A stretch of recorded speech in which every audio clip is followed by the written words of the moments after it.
I got diagnosed with stage 3 multiple myeloma in 2019. And those odds aren't good. Somebody's stage 3, within 5 years, they have 50% chance of living. And I had written a poem called Peace is the Action Word. So we came here to film it. And so when I was doing this poem, I had my phone on, it rang, and I said, I have to get this. I'm waiting for a phone call. And it was my doctor's office confirming that I indeed had multiple myeloma. I had cancer. And I just kind of took a deep breath, put the phone back down, finished filming, and then went home and started to deal with my life on another level. But being here, it was just calming and it was beautiful. Every day, poetry is swirling around us, but all we have to do is take note. Yeah. And it doesn't always have to be the positive or the idyllic parts of our life. Right. It can be sorrow. And there's in grief, and we have that going on too. But just to take note and reflect, it doesn't fix everything, but it allows us to take a deep breath and sink deeper into our lives. I'm Devyn Whitmire.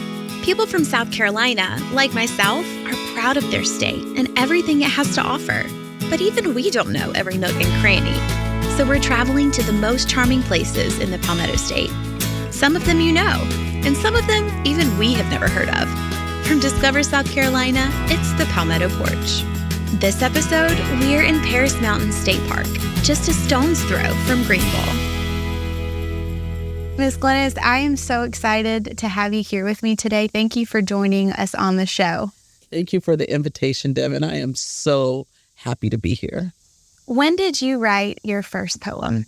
I was 13. I was in the 8th grade.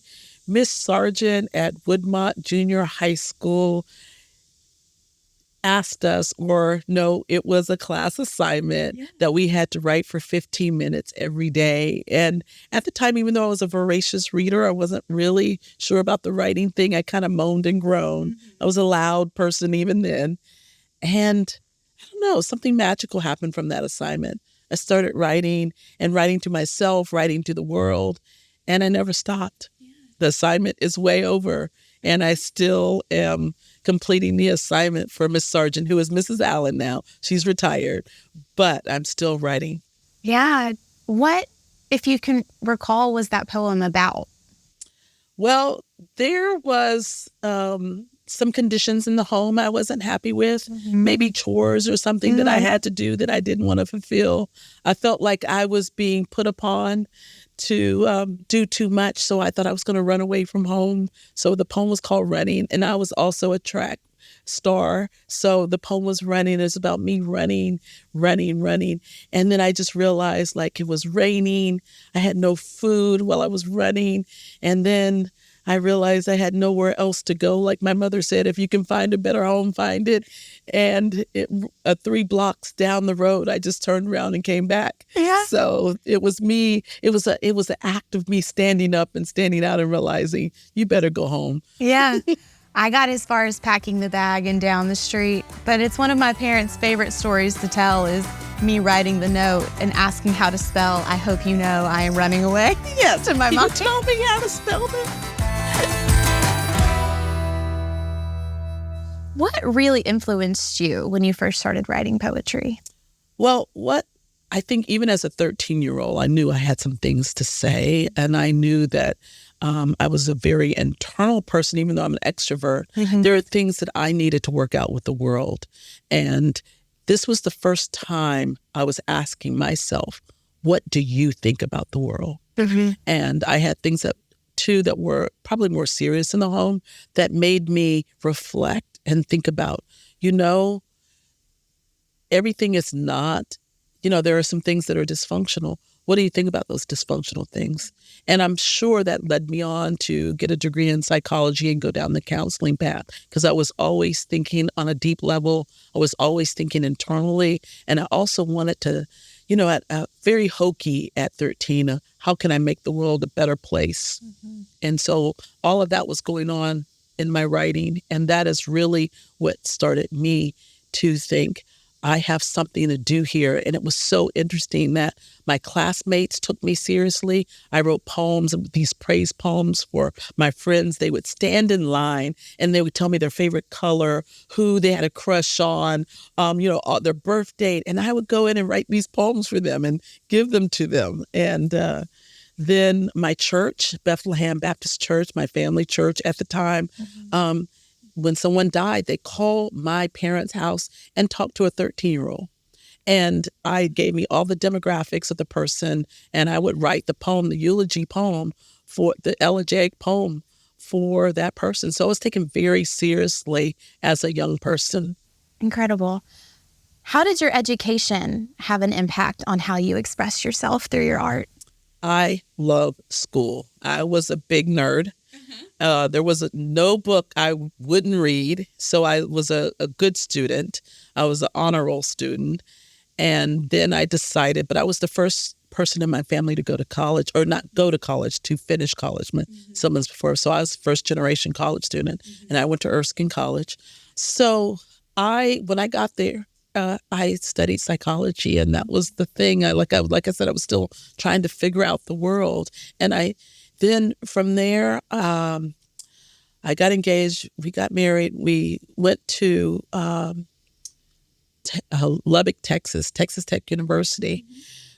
And it was there in that master's program that I decided I wanted to get a PhD in counseling psych. So we moved to Virginia Commonwealth University. And it was there, my first year, full fellowship, that I decided academia wasn't really for me. Not that part of it. 7 years, statistics, I wanted to be with people, and I wanted to do that part of the counseling.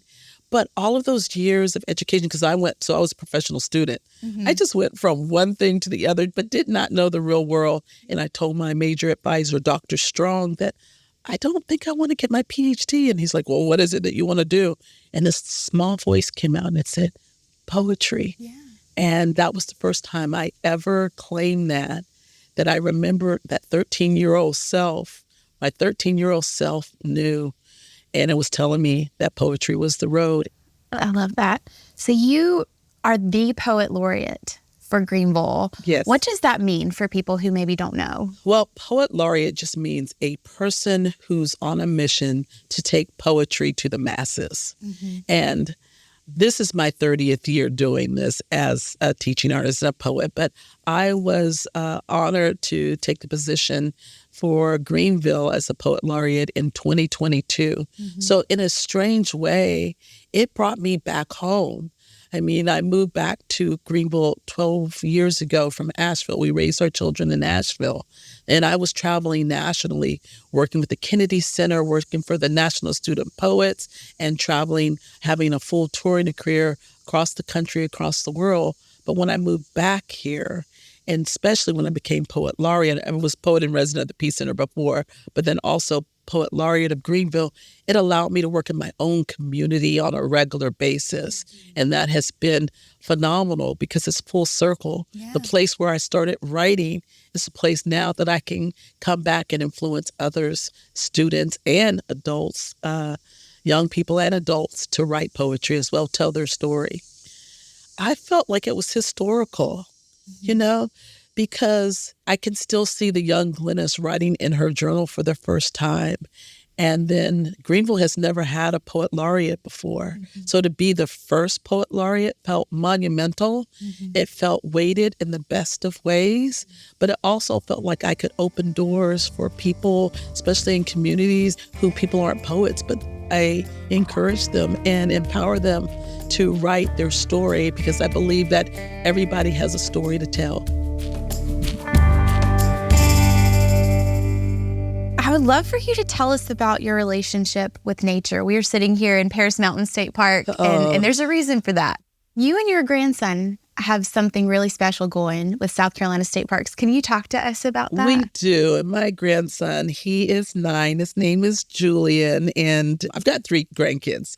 But the state park moment started with Julian before COVID. I got diagnosed with stage 3 multiple myeloma in 2019. And so I was dealing with some of those feelings and depression, some depression with that. And then I had this grandson. His mom was working and COVID came 6 months after I was diagnosed. And I was keeping Julian. His mom was working a lot. So I decided, because he was starting to become very tied to his technology.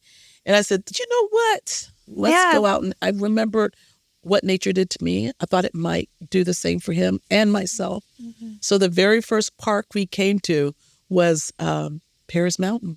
And then I realized that there was a thing called Ultimate Outsider, where you go to all the parks and you can get a stamp and you get a certificate. I'm like that. We're checking the box, kid. And so he's into it. I'm into it. And then that kind of led to me writing about the parks. Yes.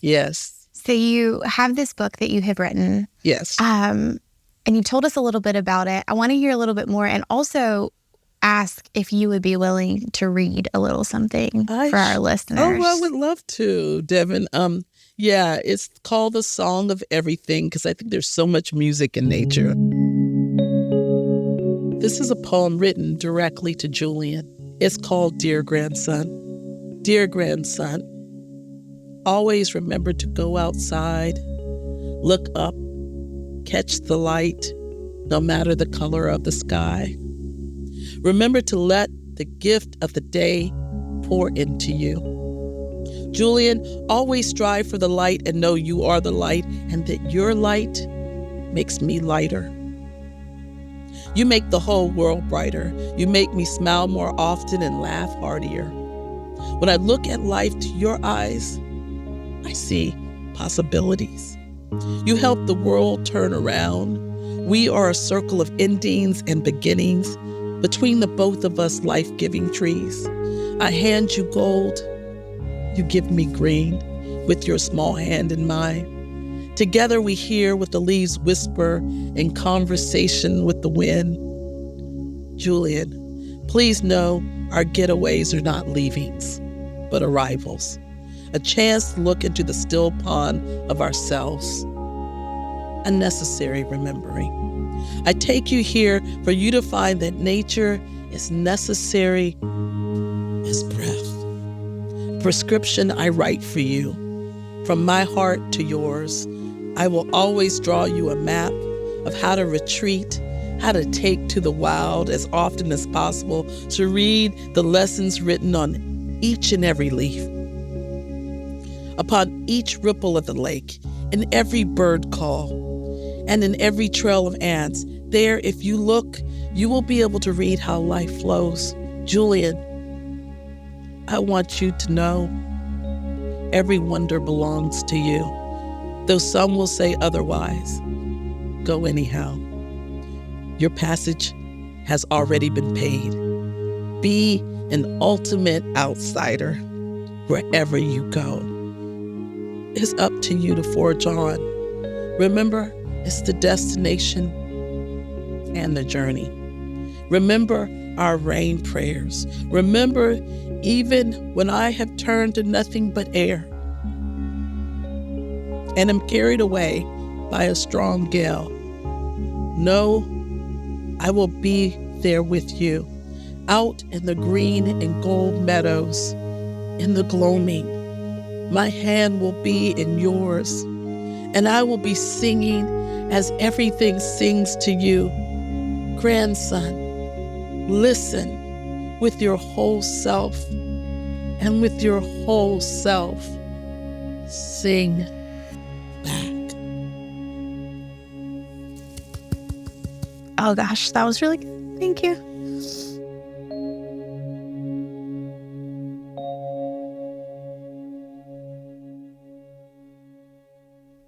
We love Lake Placid, and we love the paddle boats. Yes. So you can come out and do the paddle boats, and then you can hike the trails. And we have on our phone this plant finder and insect finder. There's so much flora and fauna. That's the big part for us, is walking the trail and the lake. And just getting lost in that is the most wonderful part of Paris Mountain for us. Yes. So just having a park that's on your radar or on my radar is really important to me. It's an orientation for me. It orients me like a compass. Yeah. Writing about the state parks was in writing this book, The Song of Everything, was a book I was not trying to write. What I was trying to do was save my life and my grandson's life.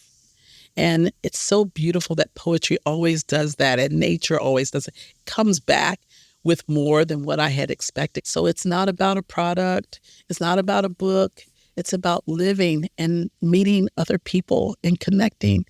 And that heart connection is what's so important. So the stories that we tell and the stories that you allow people to tell, to me, in a world that can be chaotic, these are the things that bring us together. And I love to stay grounded. And it's through my grandson, it's through nature, it's through meeting other people. And that is the beauty, because there is beauty in the struggle.